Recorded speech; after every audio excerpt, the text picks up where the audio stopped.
The island nation of Krakoa began with Moira McTaggart, and now she may very well hold the secrets to ending it and saving the world. What'll happen next? Well, let's hop into the pages of Rise of the Powers of X issue number 2 and find out together, shall we? Alrighty then, so picking up with the issue, we're back in time to around the moment when Moira's mutant powers activated for her 10th life. We hear the voice of a disembodied narrator, who is ultimately revealed to be the Essex Enigma AI. It would seem that Enigma is using its power over time and space to watch over the mutants at different points in time. Their greatest victories, their greatest failures, what they might do next. What Enigma can't see, though, is what became of Charles Xavier and a handful of some of his most valued partners. They've all managed to steal themselves away into a little slice of nowhere, basically a pocket dimension outside of time and space where they hope that they can work on stopping the enemies of Krakoa and saving mutant kind once and for all, which is most definitely becoming an uphill battle at the moment. They've already run numerous universe-sized simulations, and unfortunately it always ends up the same. Either machines become dominions, or an AI becomes a dominion, and all of mutant kind, and humanity for that matter, is wiped out. Xavier thinks now that the only way they're going to be able to stop all of this from coming is if they can stop the birth of Krakoa, go back in time, and somehow manage to defuse Moira before her mutant powers ever end up activating. To do this, though, the good guys need to enlist the help of Mother Righteous, who is under lock and key after the whole trying to sacrifice Jean in the Phoenix Force to become a Dominion herself. The good guys, including Hope, Rachel, and Doug, know that Mother Righteous is as dirty as the day is long, but unfortunately if they're going to get out of this situation, they're going to need all hands on deck. Thankfully, though, in their research, they've learned some very important things. One, despite being all-powerful and existing outside of time and space, a Dominion isn't nearly as invincible as it wants everyone to believe it is. Because, hey, if that was the case, A, Enigma probably would have killed them all already, and B, by checking out the time stream, they can see that Enigma has gone out of its way to place a series of ultra-powerful Anacro Sentinels to protect certain key points in history. This, of course, being the reason why they can't all just go back in time and smash Essex's clone tube so that the Enigma AI can never be born. It's a little bit harder than that.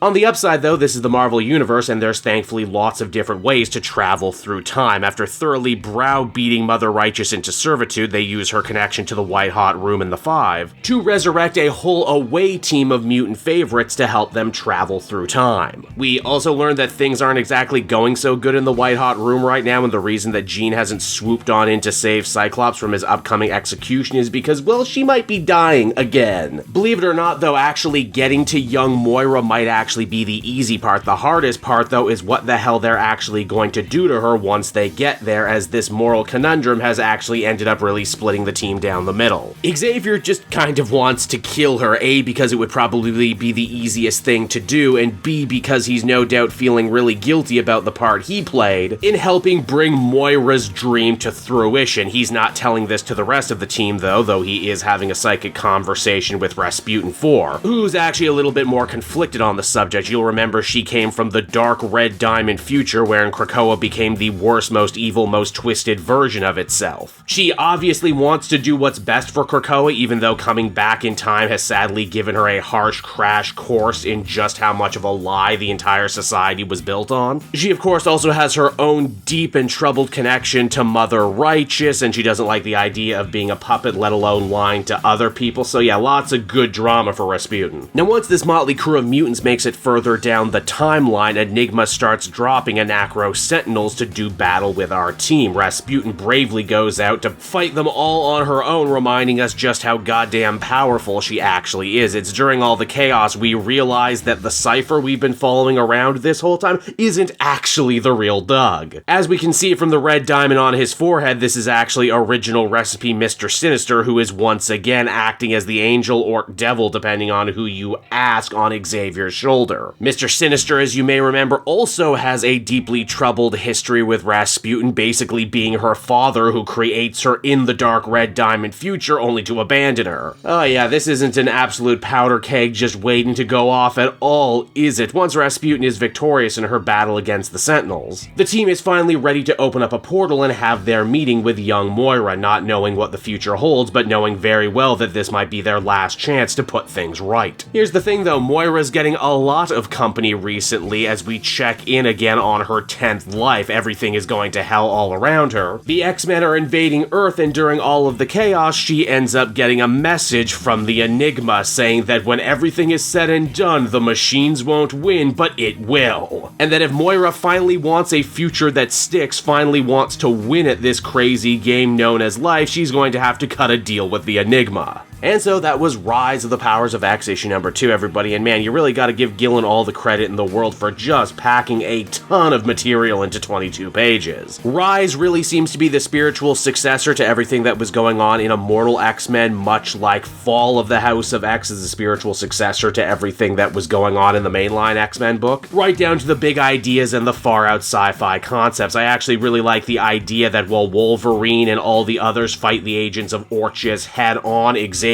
and his crew are flying through time and space trying to fix this all Terminator style. Also, I dig that Moira, who kind of got lost in the shuffle for the last couple volumes, is finally being recentered again as one of the, if not the most important thing in the entire story, even if, you know, she kind of got demoted from main big bad to subservient Orchis villain to now perhaps subservient villain to Enigma. Then again, there's always a good chance that she could try and screw over Enigma and grab power for herself, and wouldn't that be something? This whole Krakoa era of X-Men has been one hell of a house of cards that they've built, with so many different compartments, so many different stories and sub-stories. And now that it's finally coming time to wrap it all up and finish it off, I really wonder how the hell they're going to do it, make it feel satisfying and actually pay off everything that we've been enjoying for the last couple years of stories. I certainly hope they can do it, and I certainly trust Gillen to get us there. Overall, I would give this one another very positive 8 out of 10, and I'll be interested to see where this story goes from here.